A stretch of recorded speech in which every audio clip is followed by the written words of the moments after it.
Hello दोस्तों, स्वागत है आपका फिर से हिंदी डिक्टेशन के लिए। तो चलिए शुरू करते हैं। स्टार्ट।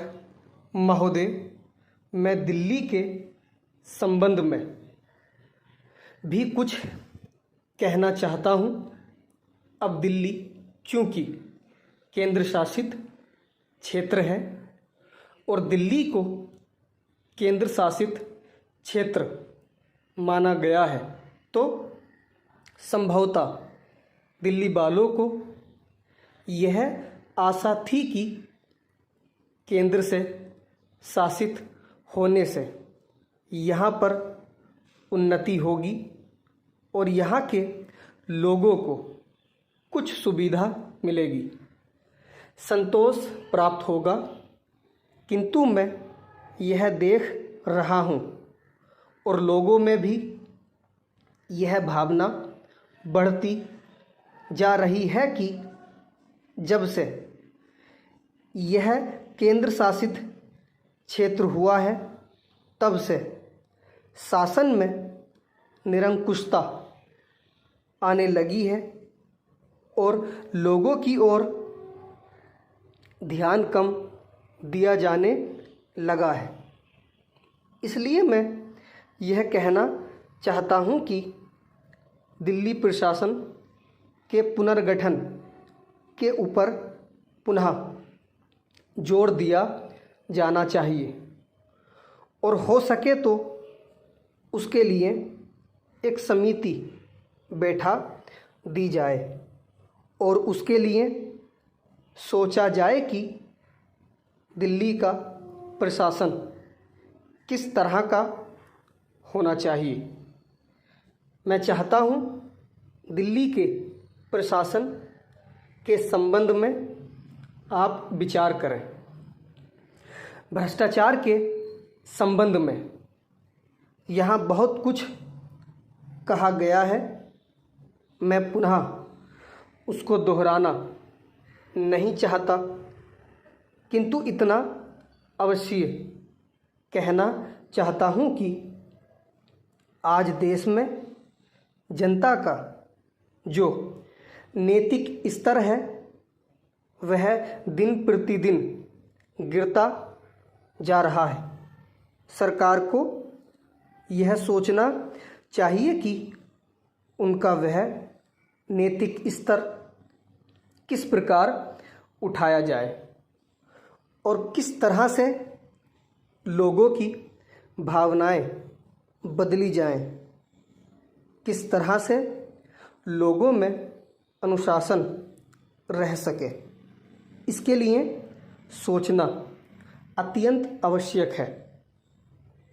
हम जब भ्रष्टाचार की बात करते हैं तब यह तो सभी मानते हैं कि भ्रष्टाचार है और इसमें कोई दो राय नहीं है कि भ्रष्टाचार मौजूद है। छोटे से अधिकारी से लेकर बड़े अधिकारी तक यह फैला हुआ है।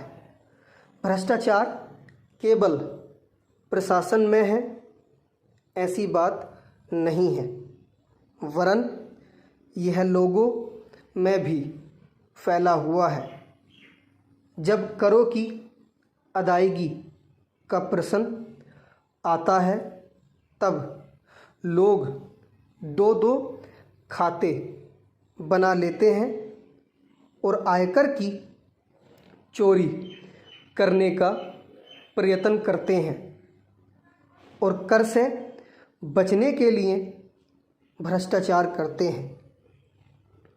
जिसे बगैर दोनों हाथ के ताली नहीं बज सकती, ठीक वही बात भ्रष्टाचार के संबंध में लागू होती है। भ्रष्टाचार के निवारण के लिए जितना अधिकारियों का कर्तव्य है उतना ही कर्तव्य जनता का है। अधिकारियों का तो सतर्क रहना ही चाहिए, क्योंकि यह जो संसद है वह कानून बनाकर उनके हाथ में दे देती है।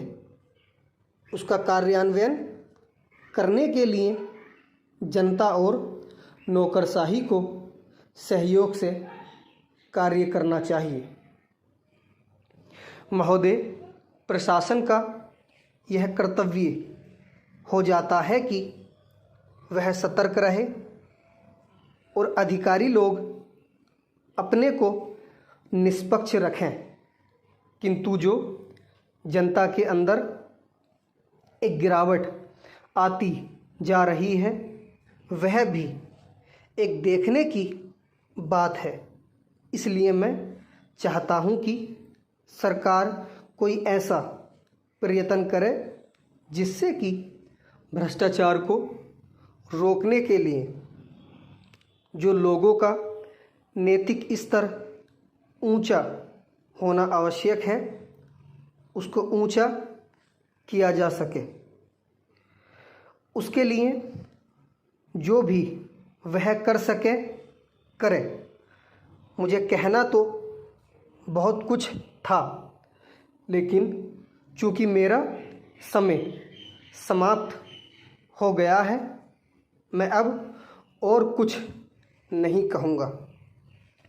महोदय, इसलिए मैं माननीय रक्षा मंत्री महोदय का ध्यान इतिहास की उस चेतावनी की ओर दिलाना चाहता हूँ कि हिमालय की चोटी पर जिसका अधिकार रहा है उसका गंगा और यमुना के मैदान पर भी अधिकार रहा है।